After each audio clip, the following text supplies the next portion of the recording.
repetition, learn RMS value of AC. It's defined as that value of steady current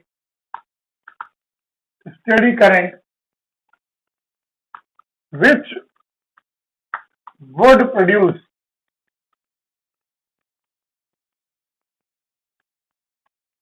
same amount of heat in the circuit as in time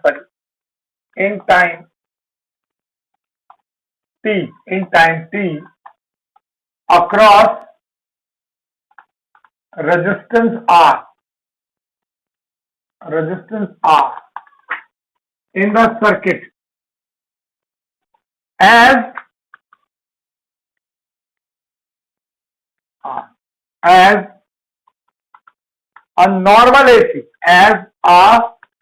normal AC, would produce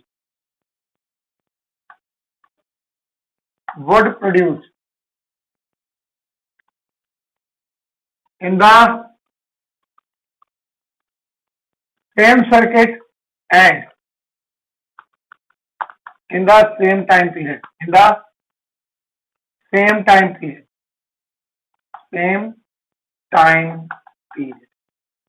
Students, you must have understood one thing कि ये जो मैं बता रहा था तुम्हारे को कि स्टेडी करंट मतलब मैं डीसी से कंपेयर कर रहा हूँ एसी को, कि डीसी यदि किसी साइकिल में चल रही है टी टाइम के लिए तो वो उतना ही हीट प्रोड्यूस करेगी किसी रेजिस्टेंस आर के क्रॉस जितना उसी पाथ में यदि मैं एसी को उतने ही टाइम के लिए प्रोड्यूस करता हूं तो same amount of heat both will produce in the same circuit and that is what the concept of RMS. तो ऐसे कैसे हम लोग ले रहे हैं इसको, तो आरएमएस वैल्यू जो होती है कंप्लीटली हीट डिपेंडिंग होती है। तो कैसे देखें, तो देखो हीटिंग इफेक्ट ऑफ जूल हम लोगों ने पढ़ा हुआ है, to will use. Now we know that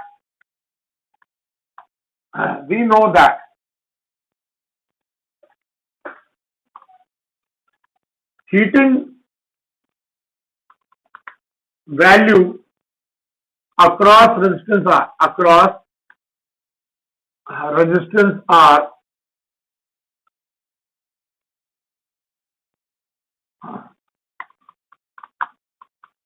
is given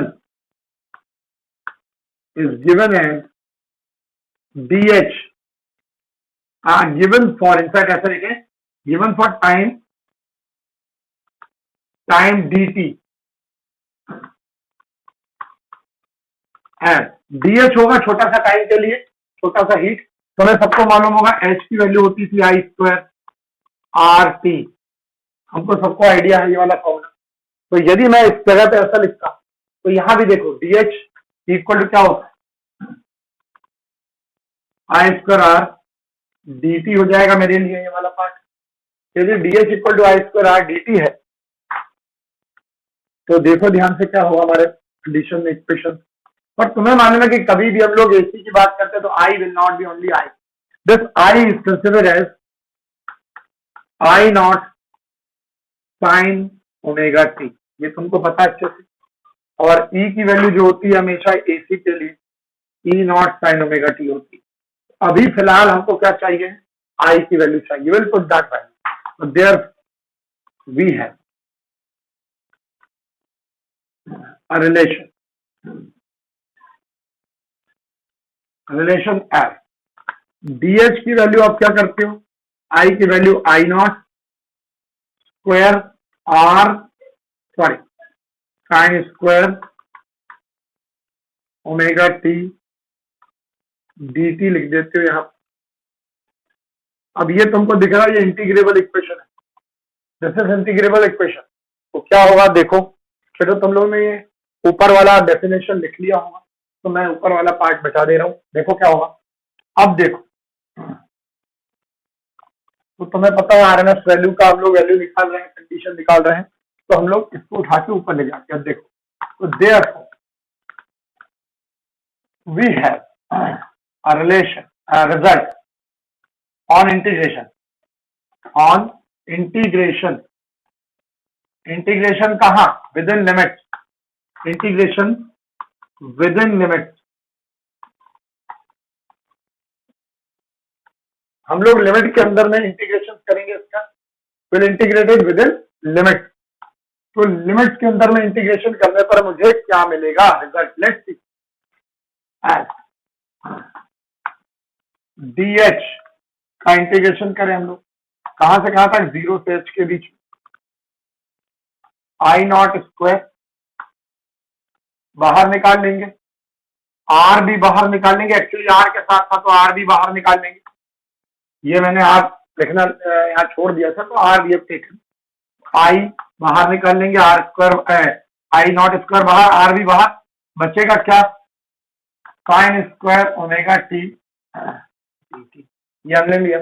लेकिन तुम्हें मालूम होना चाहिए कि sign square omega T D T को हम लोग डायरेक्ट इंटीग्रेट नहीं करते, बल्कि इसको हम ट्रिग्नोमेट्रिकल टर्म में कुछ कन्वर्जन करते हैं। तो इसकी लिमिट चूंकि ऑपरेटर डी टी है तो इसमें लिमिट भी टाइम का आएगा, लेकिन कौन सा टाइम, 0 से पूरा का पूरा टाइम टी, क्योंकि आप प्लस में चला रहे हो या माइनस में चला रहे हो इसी को, इससे कोई फर्क नहीं पड़ता है, पूरे के पूरे टाइम में वो हीट प्रोड्यूस करेगा, इसलिए हम लोग यहाँ पर टी कंसिडर करेंगे। देखो बेटा तुम लोगों ने ये लिख लिया होगा, मैं ये मिटा दे रहा हूँ, तुमको समझ में आएगा।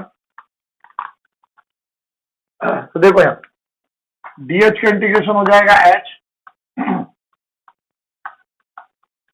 यहाँ हो जाएगा r, इंटीग्रेशन हमारे पास होगा कैसा, देखो सब लोग, इंटीग्रेशन के बाद यहाँ पर हमको जो लिमिट मिलेगी, यहाँ मिलेगी 1 minus cos 2 omega t upon 2 omega. I think सबको आइडिया होगा मैथमेटिक्स स्टूडेंट के रूप में, सब लोग मैथमेटिक्स स्टूडेंट हैं तो तुम लोगों को पता होगा, बायो वाले स्टूडेंट्स को भी थोड़ा सा आइडिया होना चाहिए कि साइन स्क्वायर ओमेगा टी का एक फॉर्मूला होता है 1 minus cos 2 omega t upon 2 omega, sorry मैं गलती बोल रहा हूँ, 1 minus cos 2 omega t by 2, that is the formula for sine square omega t. तो ये मैंने पहले इसको ऐसा कन्वर्ट कर दिया फॉर्म में, अब मैं इसका अलग अलग इंटीग्रेशन करूंगा। तो देखो क्या होगा बेटा, h equal to I naught square R, ये तो हमें समझ में आ गया। इसका अलग अलग इंटीग्रेशन करने के पहले हम लोग क्या करें, 2 को बाहर निकालें क्योंकि 2 कांस्टेंट है। अब इंटीग्रेशन लिमिट ब्रैकेट के अंदर होगा, 0 से t के बीच में 1 का इंटीग्रेशन होगा dt के रिस्पेक्ट में, और अगला लिमिट 0 से t फिर से लगाएंगे, cos 2 ओमेगा t होगा dt के रिस्पेक्ट में, and then will close the bracket, so we will get the same relation। अब हम इसका इंटीग्रेशन कर देंगे अलग अलग। तो देखो अभी हम लोग पूरी एक मैथमेटिक्स के according to the given concept हम लोग क्या कर रहे हैं, हीटिंग इफेक्ट का यूज करके इंटीग्रेशन करके हम लोग एक रिजल्ट पे पहुंच रहे हैं। देखो heating, that is I square R T. अब यहां पर आएगा रिजल्ट आगे, इसका इंटीग्रेशन होने के बाद 1 dt का होता है t, लिमिट आ जाएगी इसकी 0 से t, ये सबको समझ में आ रहा होगा।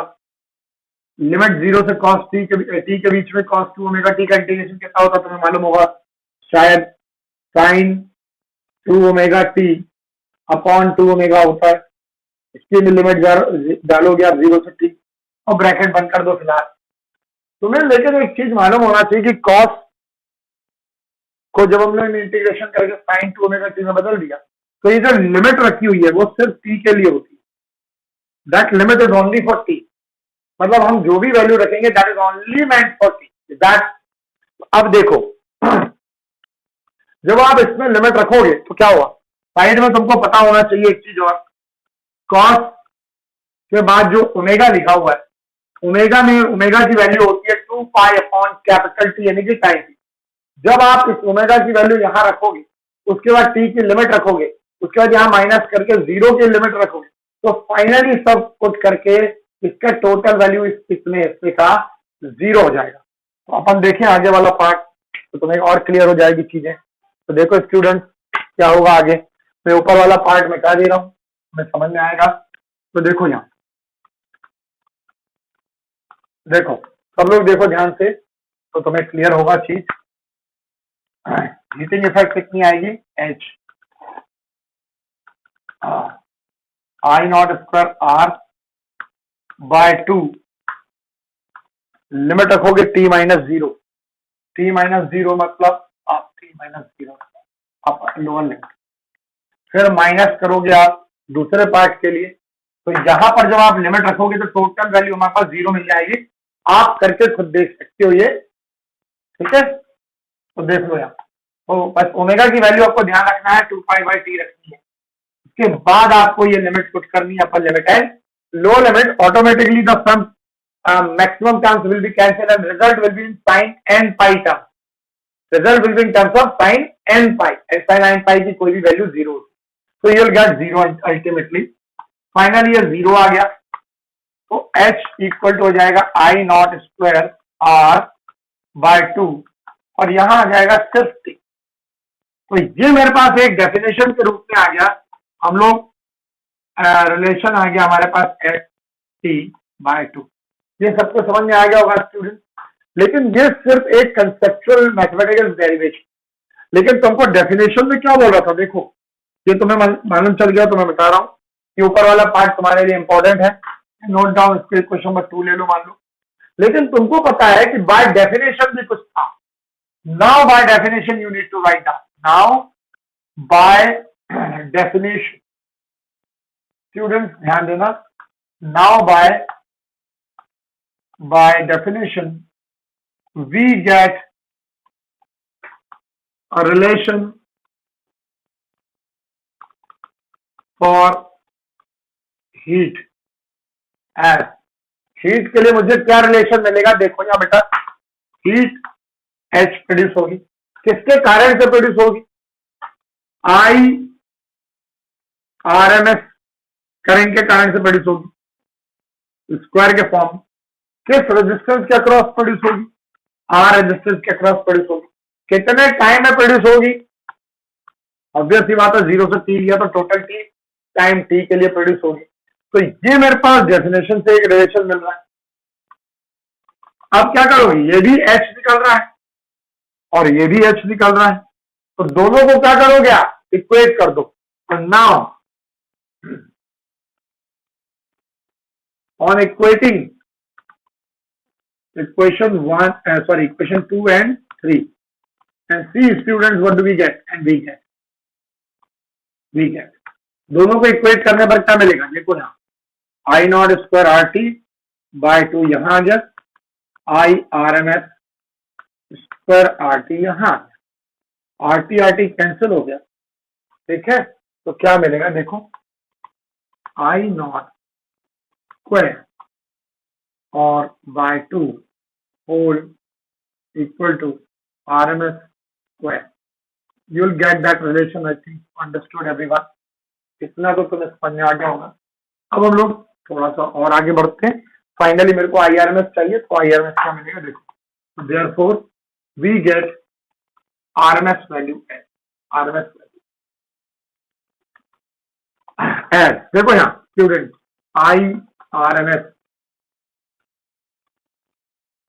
इक्वल टू कितना होगा, यहां से स्क्वायर हटाओगे तो यहाँ रूट लग जाएगा, I naught square by 2 root over, finally you'll get I naught by root 2, I naught by root 2 will be the final result, but एक और चीज आया, और IRMS equal to 0.707 times of I naught. This is the required derivation result for RMS value. Students, I think everybody must have understood. Please.